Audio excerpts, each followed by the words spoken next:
Welcome friends. Today we discuss our next lecture, and in this lecture we know the how design to a knuckle joint.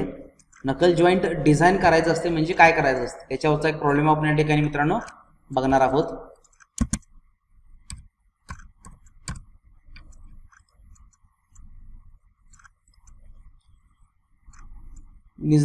Design करत असताना आपल्याला त्याचे dimensions find out करायचे असतात आणि ते dimensions find out करण्यासाठी आपल्याला परीक्षेमध्ये एक प्रॉब्लेम दिलेला असतो.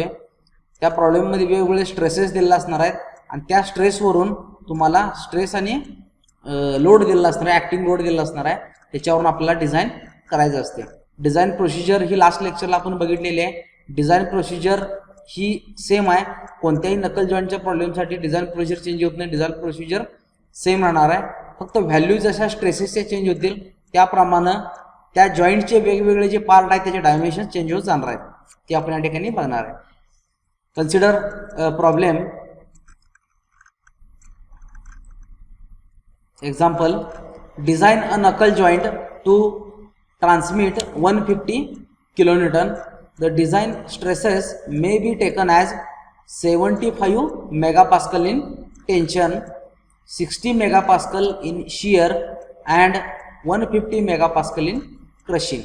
म्हणजे वेगवेगळ्या स्ट्रेसेसला वेगवेगळ्या व्हॅल्यू दिलेल्या स्ट्रेसच्या, वेगवेगळ्या कंडिशनला, वेगवेगळ्या फोर्सेसला. तर याच्यामध्ये काय सांगितलेलं आहे, एक नकल जॉईंट डिझाइन करायचा आहे आपल्याला, जो नकल जॉईंट 150 किलोन्यूटन एवढा लोड ट्रान्समिट करू शकणार आहे. म्हणजे तो 150 पर्यंत फेल व्हायला नको आहे, 150 किलोन्यूटन पर्यंत. लक्षात आलं? म्हणजे पी हा किती दिला आहे, 150 किलोन्यूटन. त्याला कन्वर्ट करून घ्यायचं न्यूटन मध्ये इंटू 10⁻³ त्यानंतर स्ट्रेस दिला आहे पुढचा टेन्शन मधला, म्हणजे सिग्मा टी दिलाय, किती दिलाय, 75 मेगापास्कल, म्हणजेच काय 75 न्यूटन पर mm², ते घेतलाय. त्यानंतर 60 मेगापास्कल, 60 मेगापास्कल काय दिलाय, शिअर मध्ये दिलाय, शिअर म्हणजे टाऊ, शिअर स्ट्रेस दिलाय 60 मेगापास्कल, 16 × 10⁻60 न्यूटन पर mm². त्यानंतर क्रशिंग स्ट्रेस दिलाय 150 मेगापास्कल, 150 मेगापास्कल, याला सिग्मा सी म्हणा किंवा सिग्मा सी के म्हणा, 150 न्यूटन पर mm² हा दिलाय. दिलेला जो गिवन डाटा आहे तो पहिल्यांदा प्रॉब्लेम मध्ये लिहून घ्यायचा. का लिहून घ्यायचं, याला मार्क नसतात, पण लिहून काय घ्यायचा, हा डाटा एकदा आपण लिहून घेतला दिलेलं काय काय ते, नंतर प्रॉब्लेम सोडवताना आपल्याला लक्षात येत जाते की डायमेन्शन कोणती दिले आणि आपल्याला काय करायचं आहे. लक्षात आलं? आता नकल जॉईंटची फिगर प्रत्येक वेळी तुम्हाला डिझाईन करत असताना काढायची गरज नाही, कारण याचे डायमेन्शन जे आहेत हे तुम्हाला लक्षात ठेवावे लागतील. कोणते डायमेन्शन कशाला आपण यूज करणार आहे आणि ती प्रोसिजर तुम्हाला लक्षात ठेवावी लागणार आहे.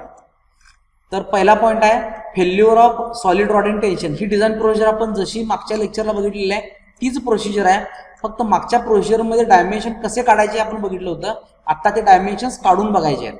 लक्षात आलं? परीक्षेला तुम्हाला डिझाइन प्रोसिजर विचारली जाऊ शकते, मे बी प्रॉब्लेम विचारला जाऊ शकते, दोन्हीपैकी कुठलेही तुम्हाला विचारलं जाऊ शकते. Failure of the solid rod in tension. सगळ्यात पहिल्यांदा आपण सॉलिड रॉड जो आहे त्याचा तो टेन्शनमध्ये फेल होणार आहे, हे आपण डिझाइन क्रायटेरिया त्याचा बघितला आहे. मग याच्यावरून आपल्याला मिळणार आहे कुठला, रॉडचा डायमीटर मिळणार आहे. D is the diameter of rod, हा आपल्याला या ठिकाणी सगळ्यात पहिल्यांदा मिळणार आहे. हाच पहिल्यांदा काळ काढून घ्यायचा आहे, कारण जे पुढचे एम्पेरिकल रिलेशन्स आहेत त्याच्यावरून आपण बाकीचे डायमेन्शन्स काढणार आहे, त्यामुळे हा रॉडचा डायमीटर आपल्याला माहित होणं गरजेचं आहे.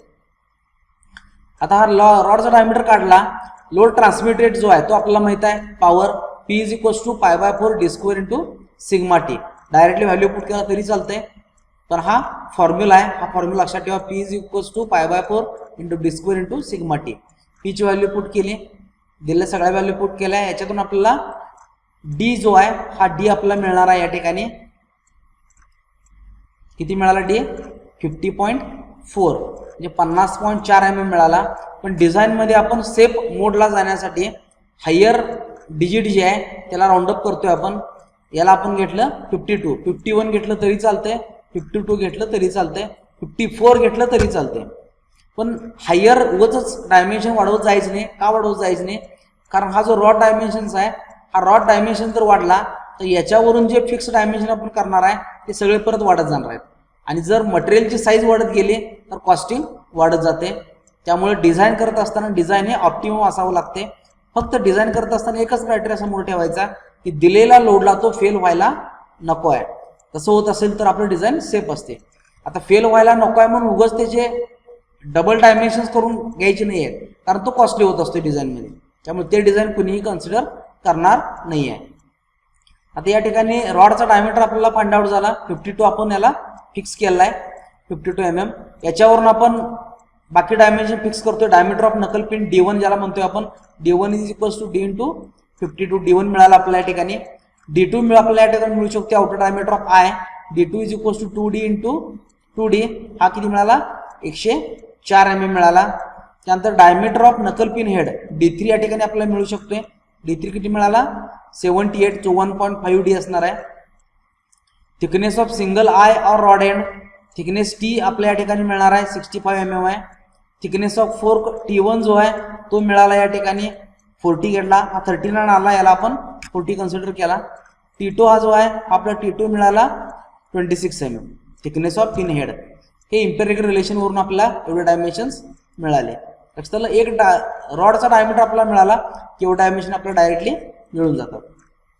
नेक्स्ट आहे फेल्युअर. दुसरा क्रायटेरिया जो असेल तो क्रायटेरिया कन्सिडर करायचा, फेल्युअर ऑफ द नकल पिन इन शिअर.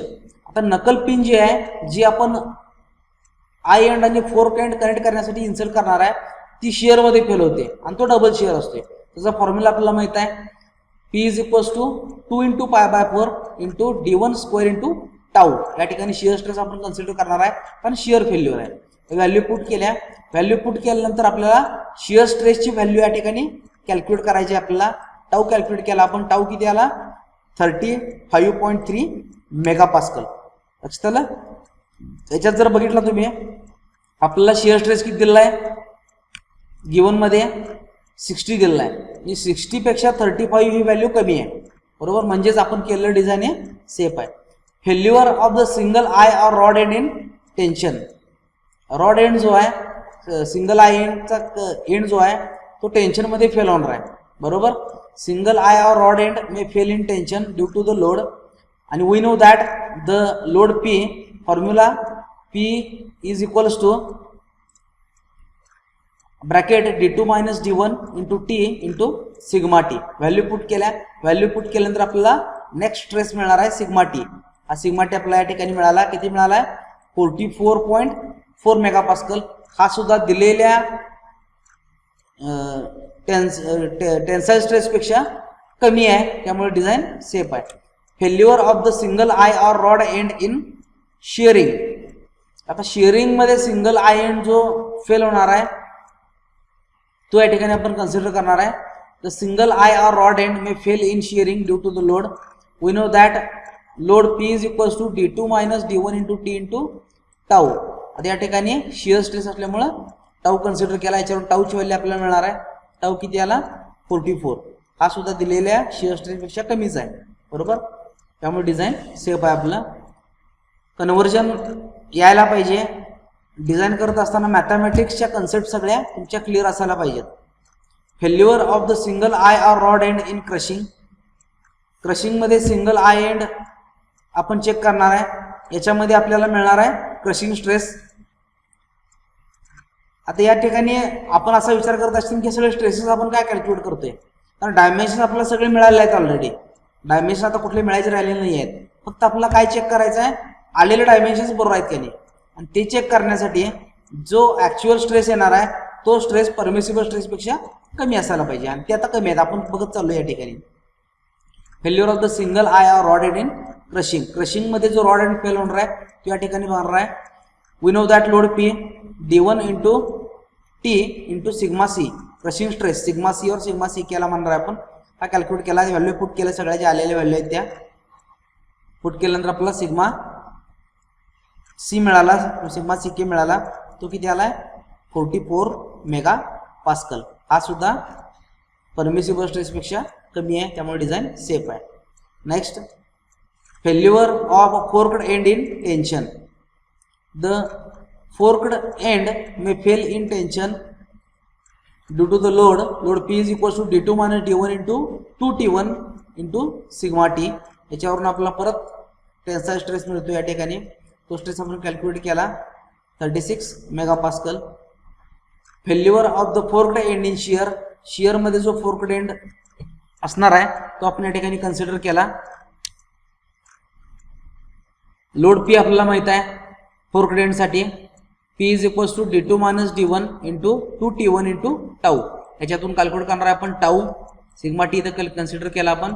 टाऊ किती आला, tau is equals to 36 megapascal आला. बरोबर. येणार आहे आपला answer newton per M square मध्ये, त्याला आपण कन्वर्ट केलं मेगापास्कल मध्ये. Failure of the forked end in crushing, आता लास्ट डायमेन्शन आहे. फोर्क्ड एंड जो आहे तो क्रशिंग मध्ये फेल होणार आहे. त्याचा फॉर्म्युला आपल्याला माहित आहे, p is equals to d1 into 2t1 into sigma c crushing stress. Here we will find the sigma c के which is 36 megapascal. From above we see that the induced stresses are less than the given design stresses, therefore the joint is safe. हे जे वाक्य आहे शेवटचं हे sentence लिहिणं गरजेचं आहे.